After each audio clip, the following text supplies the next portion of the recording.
Hi, my name is Brady Stuart and I'm going to be doing my movement analysis project on the three-point basketball shot. Before we begin though, I want to talk about some introductory topics so that I don't have to go too far into detail later when I'm talking about other topics. So first let's talk about the planes of movement and the axes of rotation. So the first plane that I want to talk about happens with most of our movement, and that's going to be on the sagittal plane. So my ankles are going to be in dorsiflexion, my knees in flexion, hip flexion, shoulder flexion, elbow flexion, and wrist extension. All of those movements are on the sagittal plane around the medial-lateral axis. Another plane that we're going to work on is the transverse plane.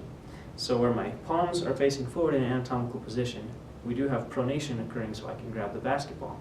And that's going to happen around that transverse plane, around the longitudinal axis. The last plane is going to be the frontal plane, and that cuts my body into front and back halves. So my shoulders are going to adduct so I can come in to grab the basketball. So that happens on that frontal plane around the anteroposterior axis. So moving on to the muscle groups that I want to cover now. The quadriceps sits right on top of your femur. It helps with knee extension and hip flexion. That's comprised of four muscles: the vastus medialis, the vastus intermedius, and the vastus lateralis. And then the fourth one is the rectus femoris. And the hamstrings are going to be on the back of that femur. That's going to help with knee flexion and hip extension, made up of three different muscles, which is going to be the semimembranosus, semitendinosus, and the biceps femoris. So with all those things covered, we can move forward onto the phases of movement. Before we talk about the phases though, I think it would be smart to classify our joints. So first, from the bottom up, let's talk about the ankle is the talocrural joint, the knee is the tibiofemoral joint, the hip is the acetabulofemoral joint. Up here in the upper body, we've got the shoulder, which is a little bit more complicated. So it's got the glenohumeral joint, the acromioclavicular joint, and the sternoclavicular joint. These three joints right here, I'm just going to refer to as the shoulder from here on out. And in the back, you've got your scapulothoracic, which is the movement of the scapula, but it also contributes to the movement of the shoulder. So I'll identify the scapulothoracic individually each time. The elbow is the humeral ulnar joint, and the wrist is the radiocarpal joint. Okay, now we can talk about phases. Okay, phase one, the preparation. What I'm going to do is I'm going to hold anatomical position, and then as I talk about each joint and what it's doing, I'll show you with my body so that you have a visual as well. Also, since I already talked about the scientific names of each of the joints, I'm just going to call them by their layman's terms: the wrist, the elbow, the shoulder, the knee, etc. Okay, anatomical position. First, from the bottom up, your ankles are going to go into dorsiflexion, your knees into flexion, and your hips into flexion as well. Your wrists are going to rotate around in pronation. At least your dominant hand is going to go into full pronation, and your non-dominant hand into partial pronation, about halfway.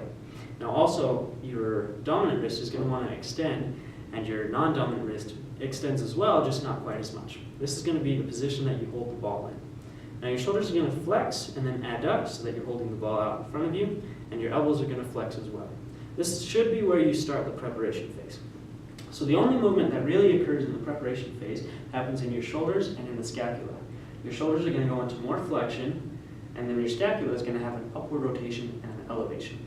So from start to finish, right here to right here, everything else just practically stays the same. Now let's talk about the muscles and what they're doing during the movement. Okay, these muscles that I'm about to explain are going to be the agonists for the whole movement. So throughout phases 2 and 3, I might not mention each of them individually by name, but I'll definitely explain their activation states. That being said, let's talk about the muscles in phase 1. So your ankles are going to be held in isometric dorsiflexion using your gastrocnemius, your soleus, your tibialis posterior, your flexor digitorum longus, and your flexor hallucis longus.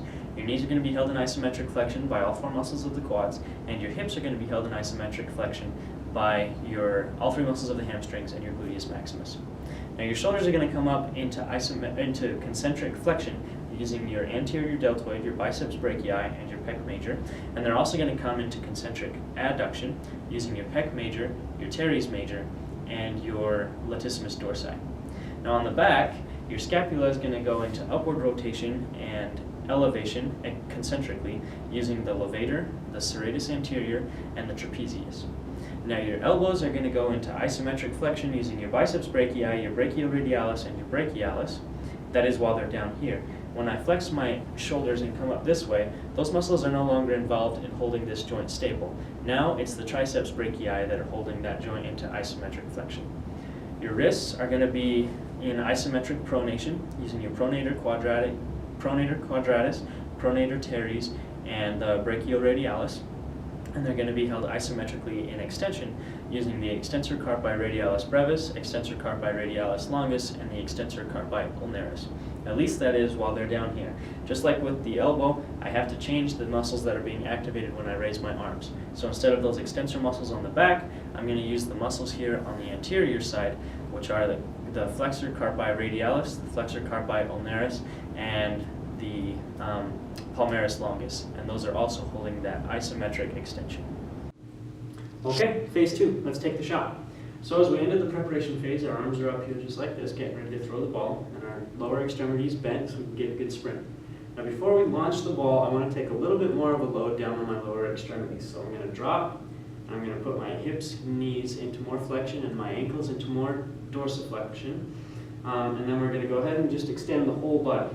So your ankles will go into plantar flexion, your knees and hips will go into extension, your shoulder's going to come up into more flexion, your elbow is going to go into more extension, or going into extension, and then your dominant wrist is going to go into flexion. Now because we pulled our arm up, we're going to move our scapula up and a little upward rotation, and that's all in the dominant hand. The non-dominant hand is just there for direction, so it's not going to move at all.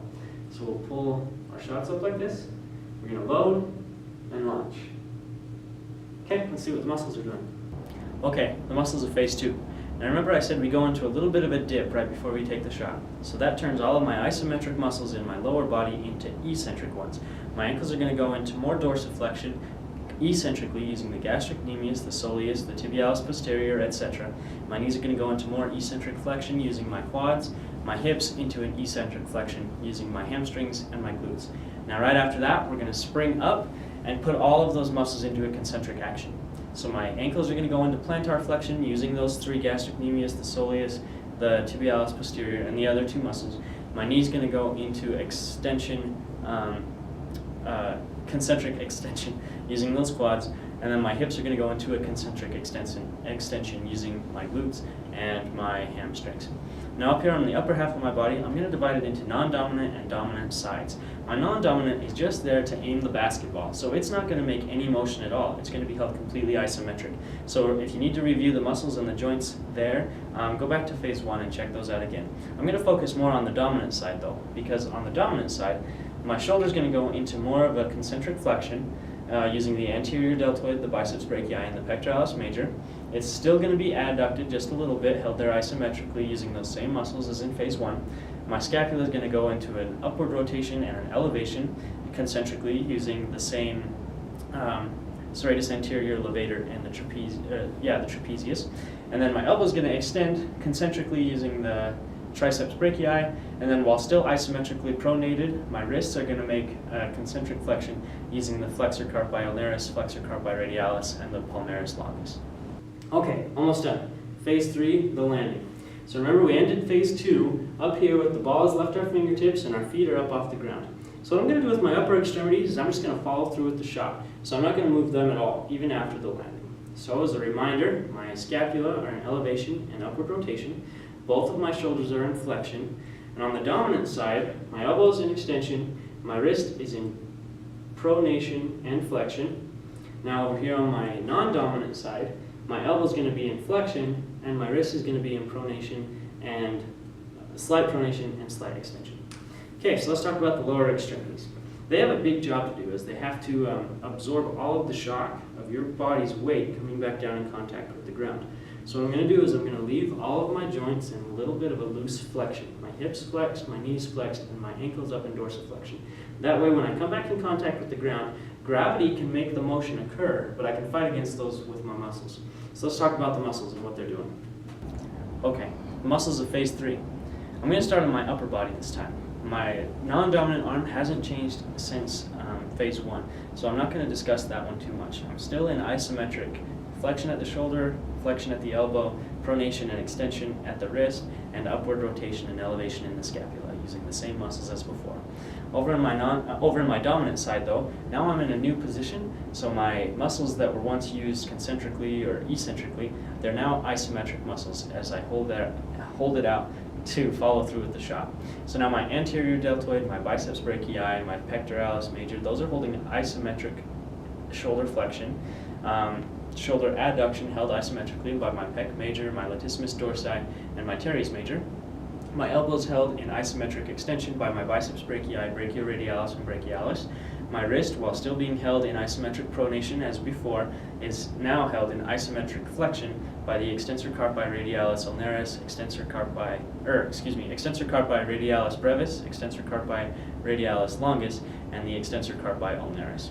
Now on my lower half, my feet aren't even touching the ground yet, so as soon as they come back in contact with the ground, they're going to be opposing the gravitational force as my body weight gets reabsorbed. So my ankles are going to go into an eccentric dorsiflexion. My knees are using my gastrocnemius, my soleus, and my tibialis posterior and the other couple muscles. My knees are going to go into an eccentric flexion using the quads, and my hips are going to go into an eccentric flexion using my hamstrings and my gluteus maximus. Now let's see what that looks like in real time.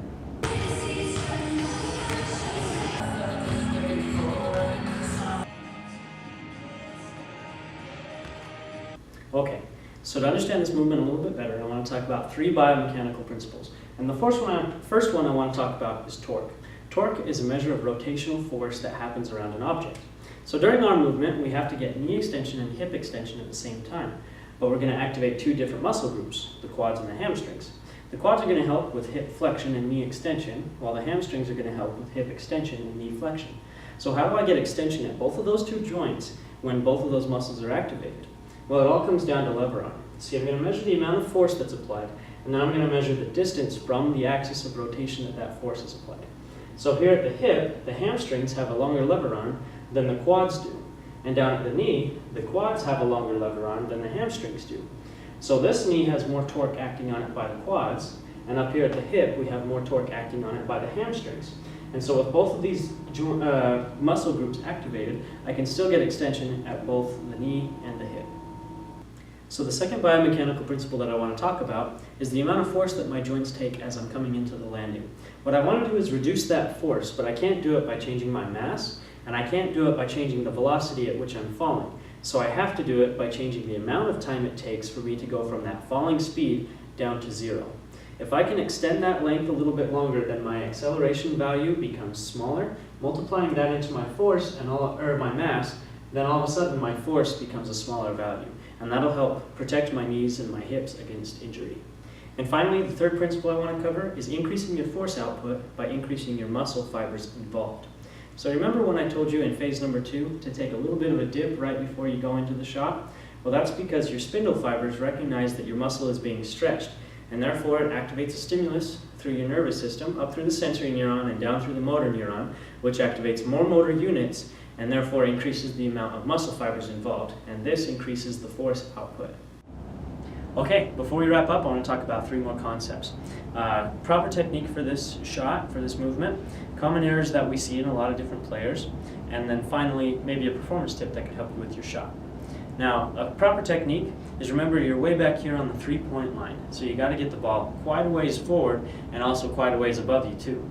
So, why not separate those responsibilities out? Let's put your lower limbs in charge of raising your body up and put your upper limbs in charge of pushing the ball out.